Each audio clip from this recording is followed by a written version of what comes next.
Hi everyone, welcome to my channel. Today I'm telling a story about an orphan boy, so let's start. The 24th story of Oliver Twist. Oliver's Truth. Brittles opened the door and a portly man around 50 walked in. His companion, red haired and bony, followed him. Tell your governor that Blatters and Duff are here, will you? Said the shouter man, laying a pair of handcuffs on the table. Mr. Losberne and the two ladies came in. This is a lady of the house, said Mr. Losberne, motioning towards Mr. Maylie. Mr. Blatters bowed.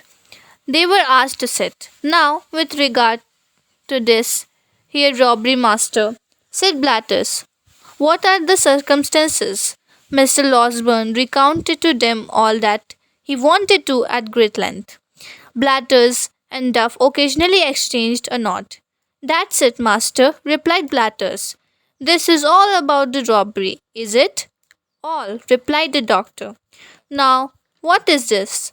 About a boy that the servants are talking, said Blathers. Nothing at all, replied the doctor. One of the frightened servants thought that a boy may have been involved in this attempt of robbery, but it's nonsense. Sheer absurdity.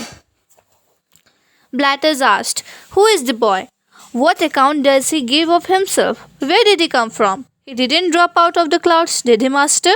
Of course not, replied the doctor, with a nervous glance at the two ladies. I know his whole history, but he cannot talk about that later.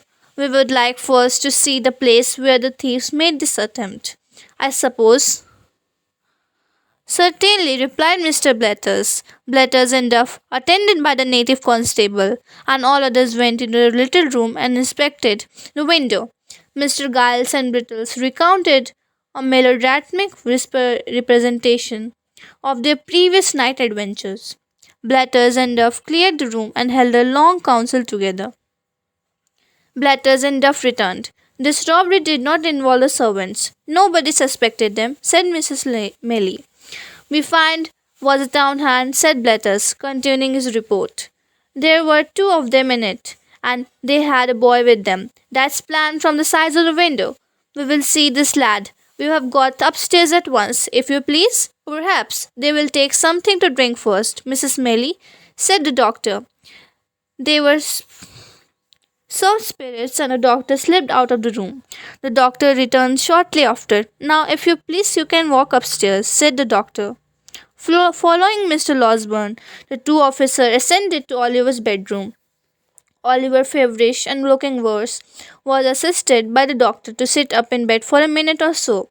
This, said Mr. Losberne, speaking softly, this is the lad who was accidentally wounded by a spring gun by Mr. Giles.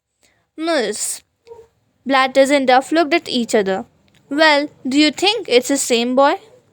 Inquired Blathers. I don't know. I really don't know, said Mr. Giles, with a rueful constantness. I couldn't swear to him. Mr. Losberne requested the officers to carry on with further questioning in the next room. The interrogated Brittles, who said that Giles had been a little too hasty. A neighbouring magistrate was inducted to take the joint bail of Mrs. Maylie and Mr. Losberne for Oliver's appearance, if he should ever be called upon. Finally, the officer, rewarded with a couple of guineas, returned to our town. Meanwhile, Oliver gradually recovered under the care of Mr. Maylie, Rose, and the kind-hearted Mr. Losberne. Oliver blessed them every moment.